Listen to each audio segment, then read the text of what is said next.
Le temps de la moisson était proche. Les vieilles femmes faisaient des poupées avec des germes de blé. Les hommes âgés raccommodaient les couvertures. Les filles brodaient des fleurs rouges sur leurs robes blanches. Et les garçons chantaient en chargeant le foin. Les femmes tricotaient des chandails rugueux pour l'hiver.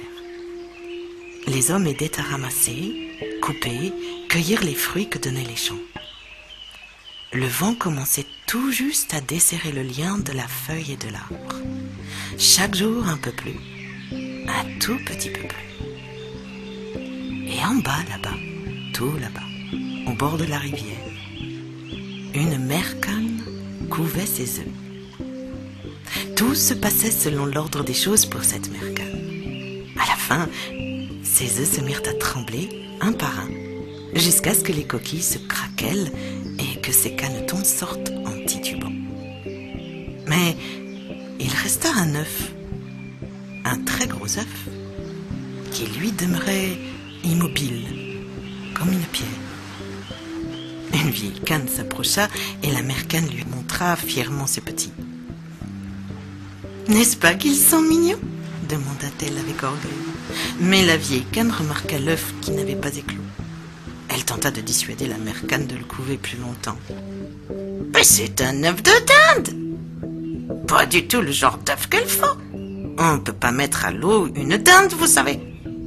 Et moi je sais de quoi je parle, car j'ai déjà essayé. » Mais la mère canne avait couvé si longtemps que ça ne la gênait pas du tout de continuer encore un peu. « Oh, je ne me fais pas de soucis pour ça. Mais savez-vous que le père des canetons, ce voyou, n'est pas venu me voir une seule fois ?» Un peu plus tard, le gros œuf finit par frémir et par rouler avant de s'ouvrir.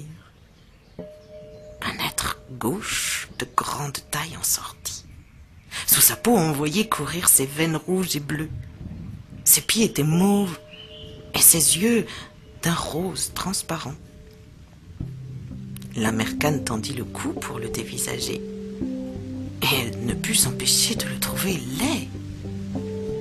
Peut-être que c'est une dinde au fond, se dit-elle. Mais quand le vilain petit canard se mit à l'eau avec le reste de ses petits, la mère canne vit qu'il nageait, et qu'il nageait parfaitement. Oui, il est bien à moi, même si son aspect est très particulier. D'ailleurs, en fait, si on le regarde sous le bon angle, il est presque beau. Alors la mère canne le présenta donc aux autres créatures de la basse-cour. Mais avant qu'elle ait pu dire ouf, un autre canard traversa la cour à toute vitesse et se jeta sur le vilain petit canard qu'il mordit au cou. « Arrête !» cria la mère canne. Mais l'assaillant cracha. « Ben, il a l'air si bizarre, si laid. Il a besoin d'une bonne leçon. » Et la reine, la canne qui portait un chiffon rouge à la patte, déclara. « Oh, une nouvelle couvée! Comme si nous n'avions pas assez de bouche à nourrir. Quant à celui-là, le vilain gros, oh, c'est sûrement une erreur. »« Oh, mais ce n'est pas une erreur. Il sera très fort, vous savez.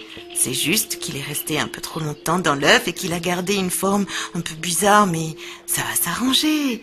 Vous allez voir. » Alors elle lissa les plumes et les épis du vilain petit canard. Mais les autres firent tout pour persécuter le vilain petit canard. Ils se jetèrent sur lui en sifflant, en criant. Ils le mordirent, lui donnèrent des coups de bec. Et tout ne fit que s'aggraver avec le temps. Le vilain petit canard se cacha, esquiva, zigzaga à droite, à gauche, mais il ne put leur échapper. Il était malheureux comme les pierres. Au début, sa mère canne le défendit, mais elle finit par se lasser. Et un jour, elle s'exclama exaspérée. « Si seulement tu pouvais t'en aller !» Alors le vilain petit canard partit. Les plumes hérissées, tout crottées, il courut encore, jusqu'à arriver dans un marais. Là, il s'arrêta au bord de l'eau, il tendit le cou et il but. 2 jarres l'observaient parmi les joncs. Ils étaient jeunes et très imbus d'eux-mêmes. Dis donc, vilain petit machin, là. Tu veux venir avec nous dans le pays voisin? Il y a là un troupeau de jeunes oies à marier. Mais soudain, des coups de feu retentirent, et les jarres s'effondrèrent avec un bruit sourd, et leur sang teinta l'eau de rouge. Le vilain petit canard plongea pour s'abriter sous la surface. Autour de lui, ce n'était que coups de feu, fumée et aboiements de chiens. Enfin, le calme revint sur le marais. Le vilain petit canard s'enfuit aussi vite qu'il le pouvait. Vers le crépuscule, il parvint à une misérable cahute. Une ficelle tenait la porte et les murs n'étaient que fissures béantes. Là vivait une vieille femme en haillons, en compagnie d'un chat hirsute et d'une poule, qui, elle, louchait. En échange du gîte et du couvert, le chat attrapait les souris et la poule pondait. La vieille femme fut heureuse d'avoir trouvé un petit canard. Peut-être que cette bête va-t-elle pondre? Sinon, on peut toujours la manger. Le canard resta donc. Mais le chat et la poule le tourmentaient. Mais à quoi sert-tu si tu ne peux pas ni pondre ni rien attraper? Ce que je préfère, c'est être en dessous. Que ce soit sous la voûte bleue du ciel ou sous l'eau si bleue, si fraîche, soupira le petit canard. Le chat, qui n'imaginait pas un seul instant être sous l'eau, critiquait les rêves stupides de ce petit canard. La poule, qui n'imaginait pas non plus mouiller ses plumes, se moquait aussi de lui. Il fut bientôt évident que le petit canard ne trouverait jamais la paix dans cet endroit. Alors il s'en alla pour voir si la vie serait plus agréable un peu plus loin. Et il arriva à une mare. Tandis qu'il nageait, il se mit à faire de plus en plus froid. Au-dessus de lui passa un vol de grands oiseaux, les plus beaux qu'il ait jamais vus. Ils crièrent en se tournant vers lui, et en les entendant, il sentit son cœur bondir, se briser en même temps. Il cria en retour et le son qu'il émit lui était inconnu. Il n'avait jamais vu plus magnifique créature et il ne s'était jamais senti si affligé. Il tourna encore et encore sur l'eau pour les suivre des yeux jusqu'à ce qu'elles aient disparu. Et puis il plongea vers le fond du lac et il s'y pelotonna tout tremblant. Il ne s'appartenait plus, car il éprouvait un amour désespéré pour ces grands oiseaux blancs, un amour qu'il ne pouvait comprendre. Le vent se fit plus froid, plus violent de jour en jour, et après le gel, vint la neige. Les vieux cassaient la glace dans les seaux de lait. Les vieilles femmes filaient tard dans la nuit. Les mères nourrissaient 3 bouches à la fois à la lueur des chandelles, et les hommes partaient à la recherche des moutons, à minuit, sous un ciel blanc. Les jeunes gens avaient de la neige jusqu'à la taille en allant traire les vaches, et les jeunes filles croyaient voir le visage de beaux jeunes gens dans les flammes en préparant à manger. Et en bas, là, dans la mare, tout en bas, il y avait ce petit canard. Et il devait nager, toujours nager, nager en cercle de plus en plus rapide pour se garder un espace libre dans cette glace. Un matin, il se trouva pris dans la glace. C'est alors qu'il crut mourir. Mais 2 malards vinrent se poser sur la surface gelée. Ils le regardèrent et il lui dit: « Bah, tu es si laid. C'est bien triste. On peut rien pour quelqu'un comme toi, tu sais. » Et puis ils s'envolèrent. Heureusement pour lui, un fermier passait par là. Il libéra le petit canard en cassant la glace avec son bâton. Et puis il le mit sous son manteau et il rentra chez lui. Dans sa maison, ses enfants tendirent les mains vers le petit canard qui prit peur et gagna les combles d'un coup d'aile, faisant tomber toute la poussière dans le beurre. De là, il plongea droit dans le pot à lait. Il en sortit tout mouillé, tout étourdi, pour retomber ensuite dans le sac de farine. La femme du fermier le chassa à coups de balai pendant que les enfants hurlaient de rire. Le petit canard battit des ailes et il parvint à s'échapper par la chatière. Une fois dehors, enfin il resta à moitié mort dans la neige, mais il finit par repartir et il gagna un autre étang, une autre maison, et encore un autre étang et une autre maison, et ainsi passa-t-il tout l'hiver entre la vie, la mort et la vie. Malgré tout, le souffle tiède du printemps revint. Les vieilles femmes secouèrent les lits de plumes, les vieux rangèrent leurs sous-vêtements longs, des nouveau-nés vinrent au monde dans la nuit, tandis que le père faisait les 100 pas dans la cour sous les étoiles.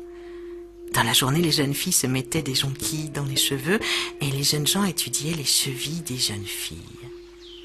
Et dans un étang proche, là-bas, tout là-bas, l'eau tiédit et le vilain petit canard qui flottait là, il déploya ses ailes.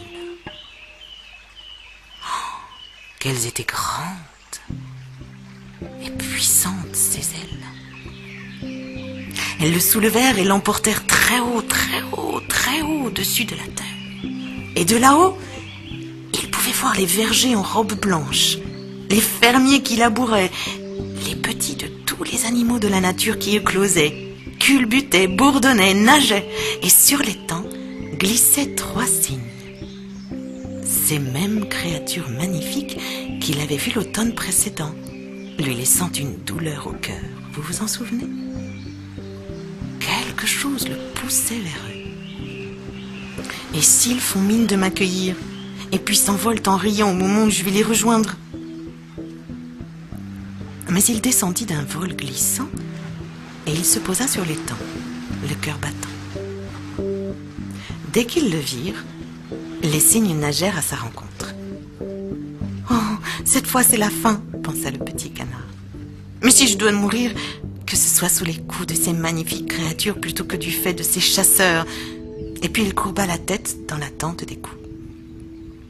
Or voilà que l'image reflétée par l'eau était celle d'un cygne à la superbe parure. Plumage de neige, l'œil sombre.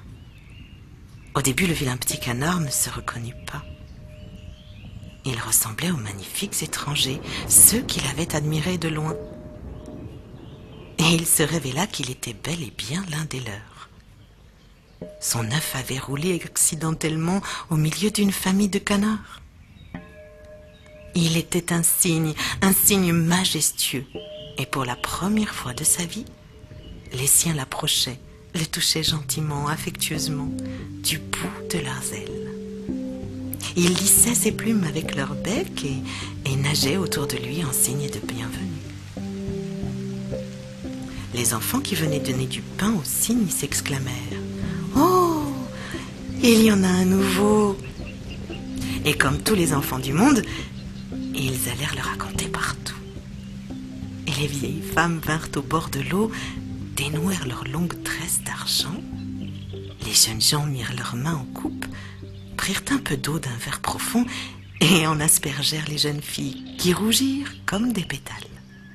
Les hommes échappèrent quelque temps à la traite, juste pour respirer l'air. Les femmes échappèrent quelque temps au raccommodage, juste pour rire avec leurs compagnons.